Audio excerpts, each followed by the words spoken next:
Hi guys, hello, and welcome to episode 2 of Craig Talk, my web series where I talk and you listen. Yeah, how have you guys been? It's been like 2 weeks since my last episode, so this is supposed to be a weekly series, but just like everything, life sometimes gets in the way. I had to go to a Super Bowl party last weekend, and then I drank too much, essentially, which is I'm kind of like embarrassed about it because these days I like to sort of pride myself on like drinking like responsibly and living my best life. But you know what?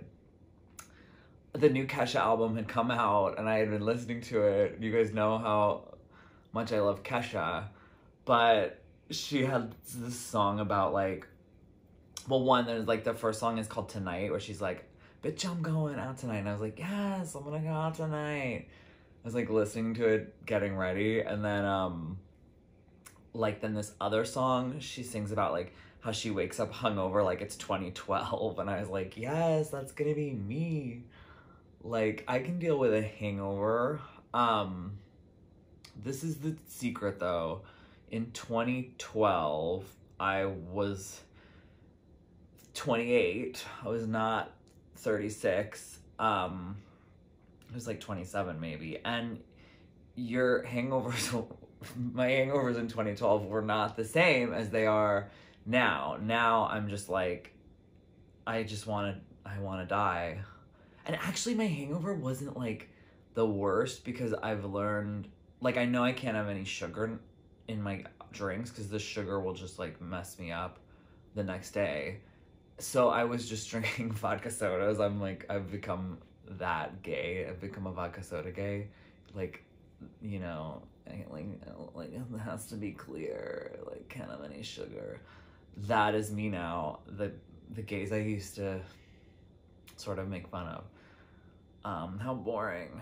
But like I always wanted like a Mai Tai or something. I was like, I want a fun drink. I want a sidecar. I used to drink sidecars because I read the like book version of The Princess Diaries, and in it, the character that Julie Andrews plays in the movie is actually like a crotchety alcoholic grandmother. She's not like a sweet grandmother, and she exclusively drinks sidecars in the book. And so the first princess lesson that Mia has is like her grandmother, the queen, teaching her how to make a sidecar. And I remember just like thinking it was really like glamorous like old lady drink. And so I used to like drink those, but they are full of sugar. And you cannot have more than one if you are not 27 anymore. But so my hangover was kind of like fine, but it was still like, I still didn't want to do anything. I wanted to lay in bed all day. And then I did.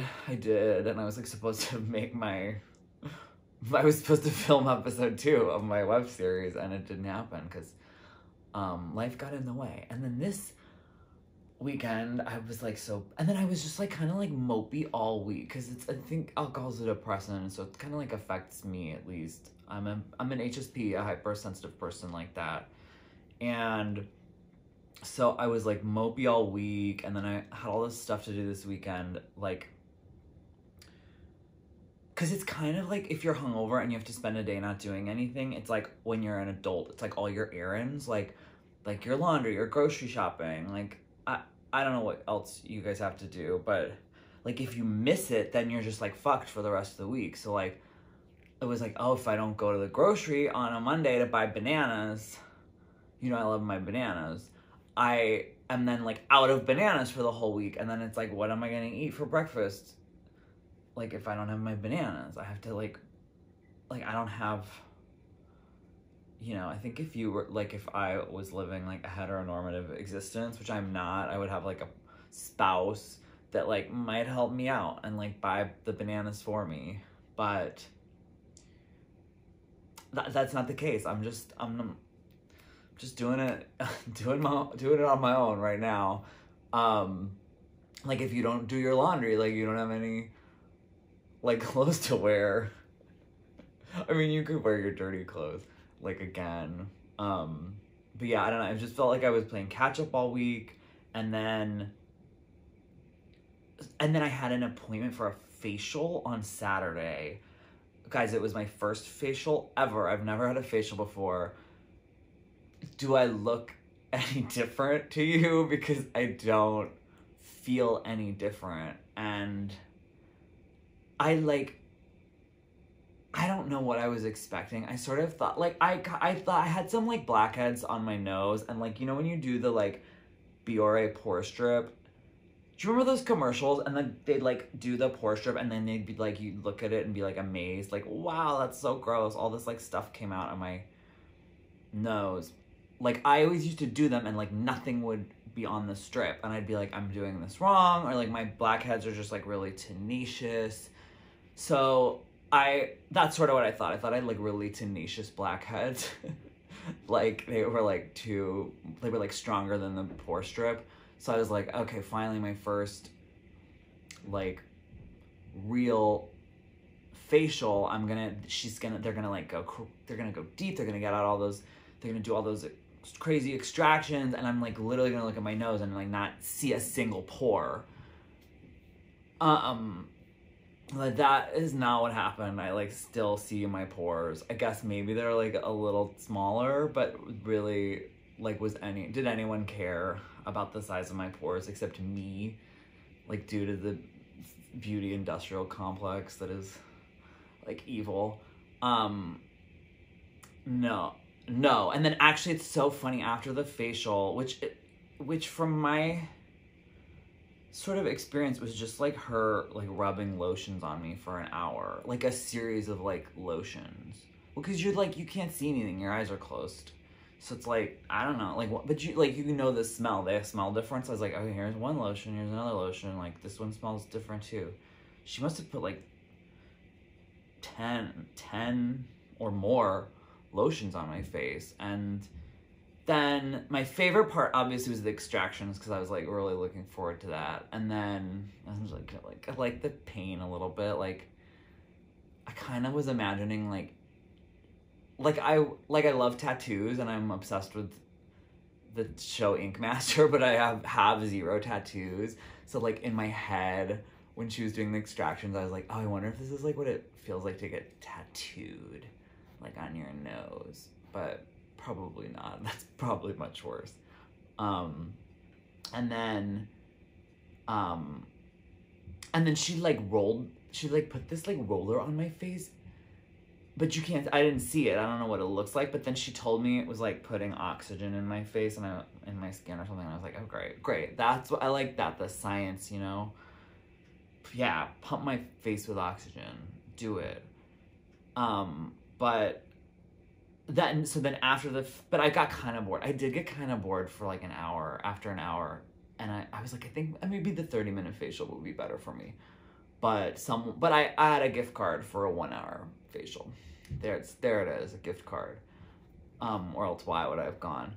But, like, afterwards, she was like, do you want to see yourself in the mirror? And I was like, yeah, sure. And then she, like, put me in front of the mirror and was like, look at you. Like, don't you look amazing? And I was like, yeah.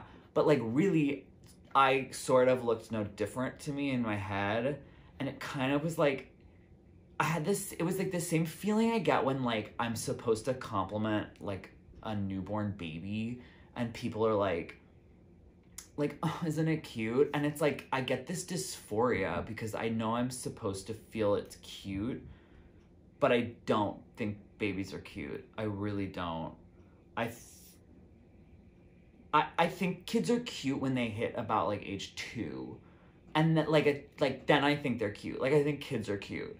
But just, like, a baby's, like, a lump. It doesn't look like anything to me. So I get, like, yeah, I get this weird dysphoria where I'm like, I know I'm supposed to say it's cute. Like, it's so cute. But then I like don't, like in my brain, I'm like, I don't know what I'm supposed to be feeling. It's kind of how I used to feel too, like before I came out, and I thought I was supposed to find like girls with like big boobs attractive, and I would, like when I was like in like an 11-year-old, you know, and like boys are starting puberty, and then like would have these friends that'd be like, oh, like Kathy Ireland is so hot, and I'd be like, in my brain I'd be like, I don't know what I'm like, I don't understand like what I'm supposed to be feeling, but like I would just say yes. I'd be like, yeah, Kathy Ireland. Like, whoa. Yowzas. But like secretly I was like, what the fuck is going on? I don't know. Like, what's wrong with me? But that's how I felt after the facial. I was like, yeah, I look so good, but I like really like was like kind of like the same, but like with more lotions on my face than I normally have on my face. And then I left the facial, and it was like I had like all this other stuff to do, and then people kept asking me like after my facial, like my first facial ever, they were like, oh, wasn't it relaxing? And I was like, I don't know. It's like another thing where I'm like, you know what's like relaxing to me is like lying on my bed and like not doing anything, and like having a novel experience for me where I'm being very like analytical about it. Like I'm like laying there being like, what's gonna happen next? Like, what's she doing now? Like, that is not relaxing for me. And I think they like can sense it because she kept asking me if I was relaxed. She's like, are you relaxed now? And I was like, yeah. Yeah, of course. Like, of course I'm relaxed. But like my brain is possibly like my brain just doesn't work like that. I don't know. So like maybe my second facial, when I like know what's gonna happen, like I'll be able to relax because I'll be like, oh, this is the part where like she puts another lotion on my face. Okay. But like at the time, like during my first facial, I was like, okay, what's she doing now? Like, is there gonna be another lotion? Like, or something else coming? You know, I don't know. So it wasn't exactly relaxing for me, but I did enjoy it. I enjoyed it. My first facial ever. You guys, I'm timing myself because I went like so long last time. Let me check my time. Because I was like, I don't want to like talk for too long this time. Oh my God, I'm at 13 minutes. That was like, I was supposed to like stop at 12 minutes. Oh my God, you guys. How am I so good at talking? Okay, I might wrap this up. Just so you guys don't have to like listen to me talk so much in one sitting. But yeah, that's the story of my first facial ever. And like, I don't know. Did you guys notice a difference? Like, do I look any better? Or worse? Maybe I don't know. I mean, I'm kind of like feeling not very, like I'm feeling kind of like blah still today because it's been raining all day and I had to like run errands all day. I'm still catching up on my errands. I had to like get blood work for my prep, and I had to like, I mean, it's like not even in like, you guys, it's not exciting to you. I had to like go to the gym. I had to go pick up a package. I had to pick up